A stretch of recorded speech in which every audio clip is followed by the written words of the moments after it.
যার কাছে বাপ আর মা আছে সে ইলন মাস্কের চেয়েও পয়সাওয়ালা, সে বিল গেটসের চেয়েও পয়সাওয়ালা, তার মতো ধনী আর পৃথিবীতে নাই। ঠিক কিনা কথা বলেন?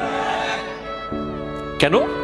কারণ বাপ মা যখন বেঁচে আছে তার ঘরে দুইজন ওলি আছে, তার ঘরে আল্লাহর কাবা ঘর আছে। তাদের দিকে তাকাইলেই হজের সওয়াব, তাকাইলেই হজের সওয়াব।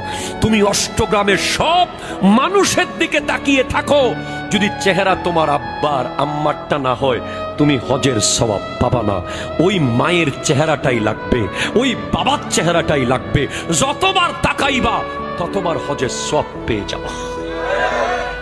যার কাছে বাপ আর মা আছে সে ইলন মাস্কের চেয়েও পয়সাওয়ালা, সে বিল গেটসের চেয়েও পয়সাওয়ালা, তার মতো ধনী আর পৃথিবীতে নাই। ঠিক কিনা কথা বলেন? কেন?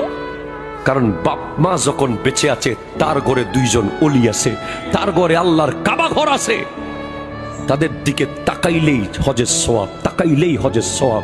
তুমি অষ্টগ্রামের সব মানুষের দিকে তাকিয়ে থাকো, যদি চেহারা তোমার আব্বার আম্মারটা না হয় তুমি হজের সওয়াব পাবা না।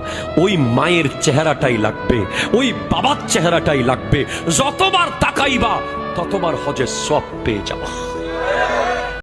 যার কাছে বাপ আর মা আছে সে ইলন মাস্কের চেয়েও পয়সাওয়ালা, সে বিল গেটসের চেয়েও পয়সাওয়ালা, তার মতো ধনী আর পৃথিবীতে নাই। ঠিক কিনা কথা বলেন?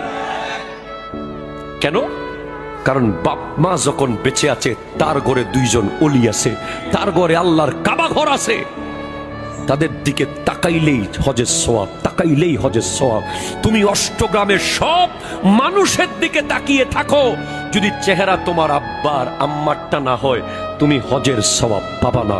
ওই মায়ের চেহারাটাই লাগবে, ওই বাবার চেহারাটাই লাগবে। যতবার তাকাইবা ততবার হজের সওয়াব পেয়ে যাবা।